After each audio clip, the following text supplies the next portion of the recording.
Hello friends, কেমন আছো তোমরা? আশা করি সবাই খুব ভালো আছো, সুস্থ আছো। আবার একটা নতুন দিনের শুরু আর চলে এসেছি একটা নতুন ভিডিও নিয়ে। সকাল সকাল সংসারের সমস্ত কাজ বাজ সেরে তাড়াতাড়ি করে স্নান করে পুজো দিয়ে নিলাম, কারণ বিকালে একটু দোকানে যাব, গড়িয়াতে বাইকের দোকানে। কারণ বাইকের টায়ারটা চেঞ্জ করতে হবে, পিছনের টায়ারটা খারাপ হয়ে এসেছে। আড়াই বছরে আমাদের 25,000 কিলোমিটার বাইক চলেছে। তো ও দুদিন ধরে দেখছে যে বাইকের এক সাইডটা প্রায় অনেকটা জায়গাতেই টিউমারের মতো ফুলে গেছে। তো ও বললো চলো বাইকের চাকাটা মানে টায়ারটা চেঞ্জ করে নিয়ে আসি, নাহলে যখন তখন রাস্তাতে বিপদ হতে পারে, জানো তো। তো সেই হিসাবে আমরা বেরিয়ে পড়লাম বিকালবেলা। তো যেতে যেতে আমাদের ব্রিজের ওপরে হঠাৎ দাদার সাথে দেখা হলো। তো তার সাথে একটু আড্ডা মারছিলাম, মারার পরে প্রায় সন্ধ্যা হতে হতে যায়। তো তখনই আমরা দোকানের দিকে গেলাম। আর এখান থেকে আমাদের সোনারপুর থেকে গড়িয়াতে যেতে একটু সময় লাগে। তো যাই হোক, আমরা ওই বাইকে করেই গেলাম। তো আমাদের যাওয়াটা একদমই বেকার হয়ে গেছিলো, কারণ আমরা ওখানে গিয়ে দেখলাম যে আমরা যাওয়ার আগে দোকানটা বন্ধ হয়ে গেছিলো। তো যেহেতু দোকান বন্ধ হওয়ার টাইমিংটা আমাদের জানা ছিল না খুব একটা, তো সেই কারণে আমরা ভুল টাইমে গিয়েছিলাম। আর আসার সময় আমার খুব মোমো খেতে ইচ্ছা করছিল। তো এই যে দোকানটা, এটা ফিউচার কলেজের সামনে আছে, আমরা এটা একটা নতুন দোকান দিয়ে খেয়েছিলাম। কারণ আমরা প্রায় সময় যে দোকান দিয়ে মানে মোমো খাই, এটা সেটা ছিল না। এই দোকানে অনেক শুনেছি এই দোকানটা অনেক ভালো মোমো বানায়। যাই হোক, আমার কিন্তু খুব একটা খারাপ লাগেনি, আবার খুব একটা ভালোও লাগেনি।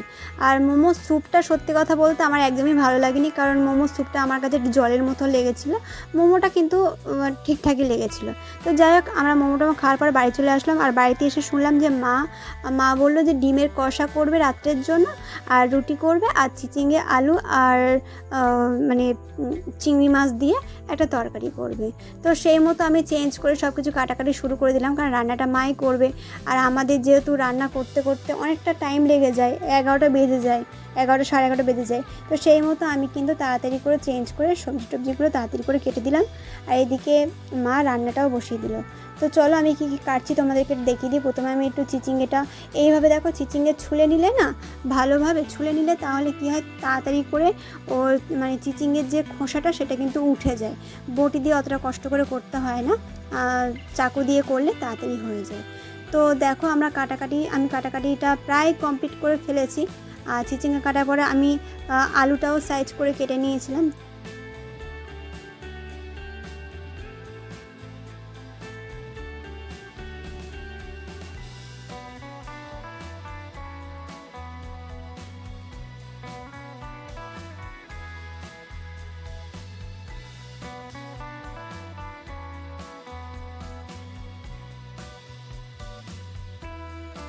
আলু কাটার পরে আমি পেঁয়াজটাও কেটে নিলাম। আর পেঁয়াজটা কেটে দেখো জলে দিয়েছি, কারণ পেঁয়াজ কাটলে তো জানো কীভাবে মানে কত পরিমাণে চোখটা জ্বালা করে।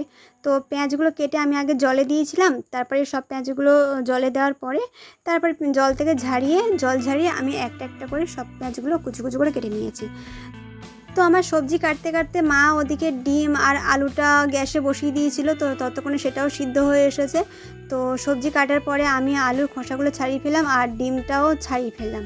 তো তারপরে দেখো মা রান্না বসাবে যেহেতু, তো সেই জন্য একটু তাড়াতাড়ি করেই করে দিলাম সবটা, কারণ রাত হয়ে যাচ্ছে। তো দুটো রান্না করে আবার রুটি করে সম্পূর্ণ রান্না কমপ্লিট করতে সময় হয়ে যাবে, অনেক রাত হয়ে যাবে। তো সেই কারণে আমি একটু তাড়াতাড়ি করে হাতে হাতে করে দিলাম। আর এদিকে দেখো মা সব কিছু সাজিয়ে নিয়েছে রান্না করার জন্য, পুরো একদম রেডি। রান্না এবারে মা বসিয়ে দেবে। অলরেডি ততক্ষণে 10:30 বেজে গেছে।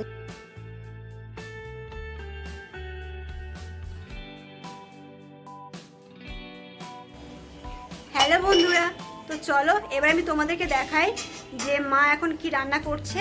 আর তার আগে তোমাদেরকে এটা দেখাই যে এখন ঘড়িতে কটা বাজে। চলো। তো বন্ধুরা তোমরা দেখো, এখন কিন্তু 11:08 আর মা এই সময় রান্না করছে। আমাদের কিন্তু আগের একটা ভিডিওতে বলেছে আমাদের এরকম টাইমে কিন্তু রান্নাটা হয়, এই 11টা সাড়ে 11টা করতে করতে 12টা। তো দেখো মা কি রান্না করেছে। এটা কি বানিয়েছে মা? ডিম কষা। ডিম কষা মানে ডিমের কারি অনেকেই বলে। না, কারিটা হয় শুধু পেঁয়াজ দিয়ে।